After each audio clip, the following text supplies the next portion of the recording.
estamos aquí con Astrid Buitrago, candidata a la Cámara de Representantes por el Centro Democrático. Astrid, muchas gracias por venir. No, muchas gracias a ti por invitarme. Bueno, Astrid, la idea de esta entrevista es que la gente te conozca un poco. O sea, yo te acabo de conocer, hay mucha gente que no te conoce. Entonces, cuéntanos, ¿quién eres? Bueno, yo soy Astrid Buitrago. Soy candidata en este momento a la Cámara de Representantes por Antioquia. Soy abogada, experta en responsabilidad estatal. Llevo trabajando en derecho mucho tiempo con mi esposo. Llevamos 9 años trabajando juntos.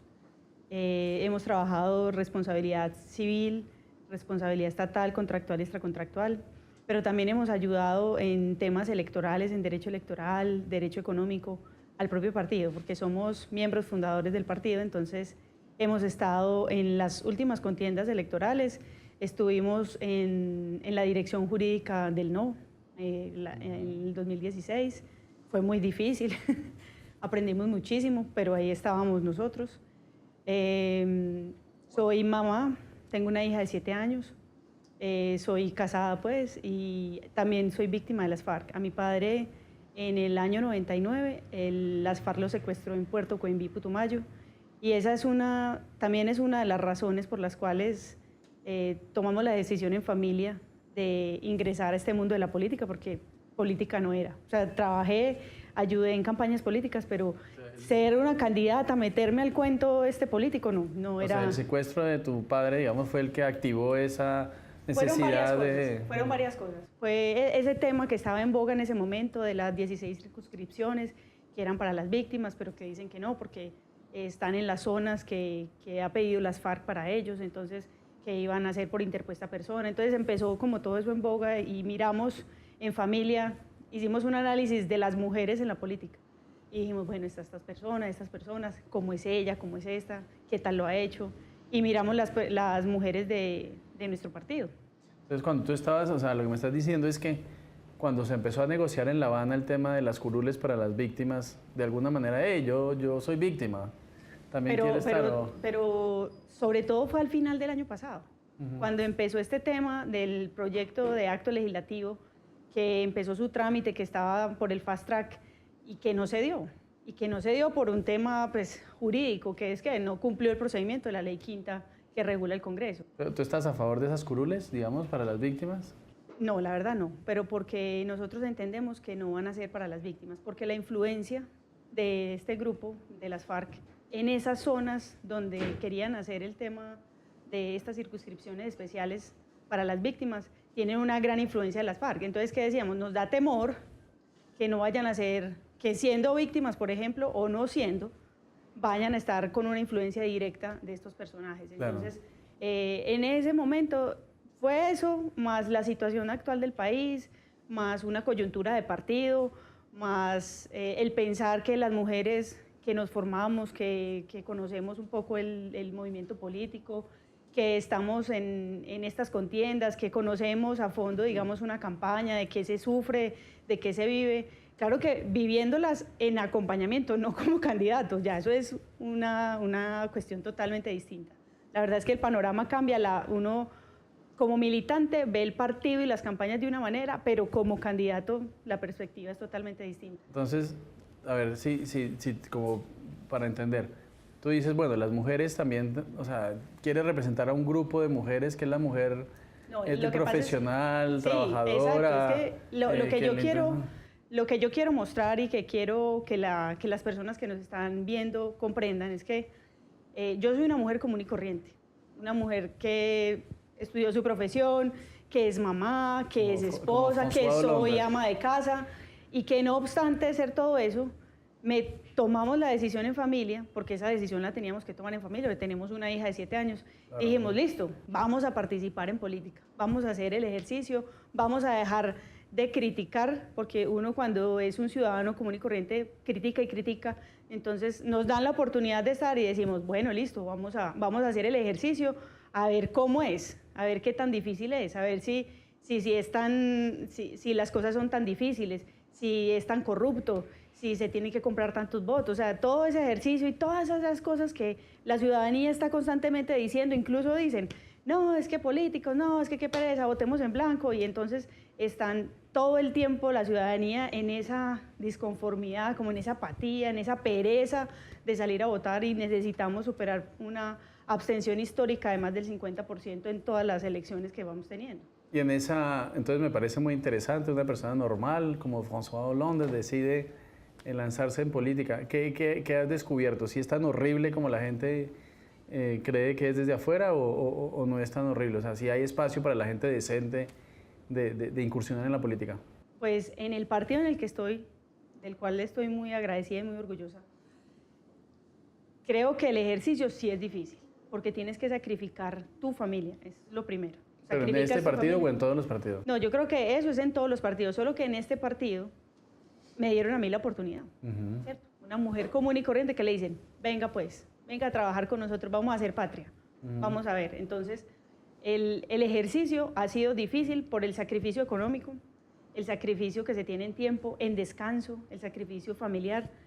Y nosotros estamos haciendo la política de forma decente, pero uno también observa a las otras personas cómo lo hacen y uno va aprendiendo. No hacer esas cosas, sino aprendiendo. Pero muy mala noticia. No, aprendemos es cómo no se debe hacer la política. ¿Qué has aprendido que no hay que hacer? Por ejemplo, darse codo entre los mismos candidatos, por ejemplo, que integramos un mismo partido, respetarnos, trabajar en equipo, incluso respetar a los otros.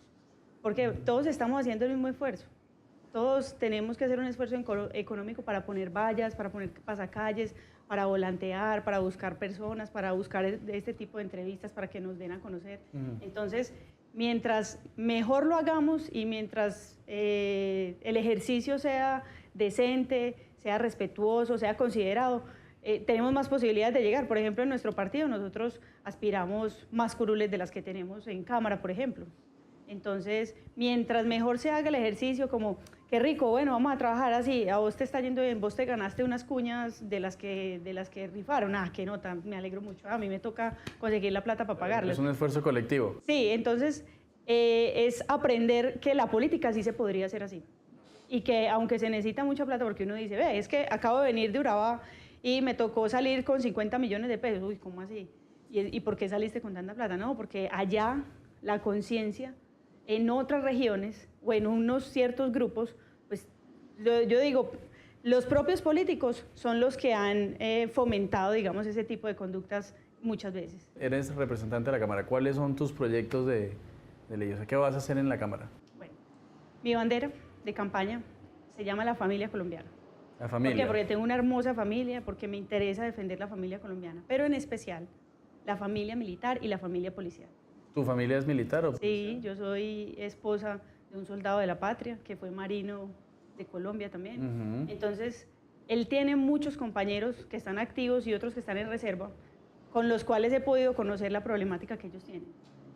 Ellos en este momento se encuentran en una especie de abandono del gobierno, porque les ha venido disminuyendo beneficios, presupuesto.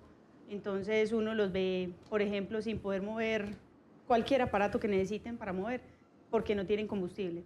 Los ve lavando el uniforme todos los días porque no tienen uniforme. Los ve sufriendo haciendo la fila para que les entreguen un medicamento hasta una semana completa.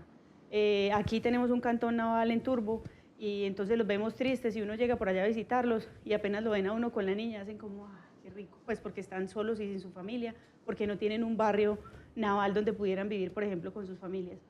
Entonces tienen un montón de problemáticas difíciles, por ejemplo, en la policía, tienen unas dificultades con el régimen de carrera, porque allá no ascienden por grados, sino que ascienden por cupos. Entonces ve uno injusticias como personas que llevan un montón de tiempo en la policía versus otros que llevan menos tiempo, pero que van ascendiendo más rápido. Entonces, son temas que se tienen que regular mediante leyes. ¿Y tú crees que, bueno, hay un tema que se puede regular, digamos, y hay otro, la moral de la tropa, como dicen? ¿Cómo sientes que esas familias que en algún momento, digamos, sacrificaron mucho por la patria y consideraron que sus muertos eran héroes, a volverse los malos de la película, que es un poco lo que está ahora? Claro, esa es una de nuestras banderas. Nuestras 3 propuestas tienen un fin, que es que recuperar el honor de ellos, ¿De quiénes? De nuestros héroes. Ellos son los verdaderos héroes de la patria.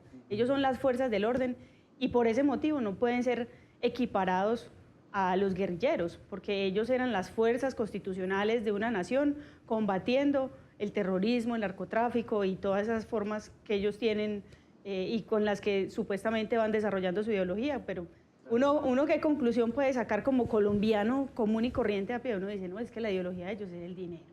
O sea, ellos ¿qué negocio tienen? El negocio más capitalista de todos, ¿qué es cuál? El narcotráfico. Sí, ellos se cambian de parche y entonces en una están aquí, en otra están aquí, pero finalmente, ¿cuál es su objetivo? El narcotráfico. Entonces, en ese orden de ideas, nosotros en esta campaña proponemos defender el bienestar de la familia militar y policial, de los activos y de los que están en reserva. Porque, ¿qué significa estar en reserva? Los que están en reserva son los que ya se retiraron y fueron activos o las reservas profesionales, aquellos profesionales que vienen a ser parte de las fuerzas, pero ya como profesionales.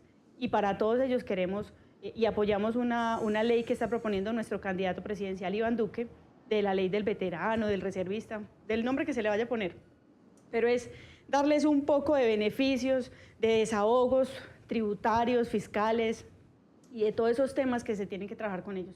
La segunda propuesta que nosotros tenemos es recuperar un fuero que ellos tienen constitucionalmente, pero que no lo estamos haciendo valer.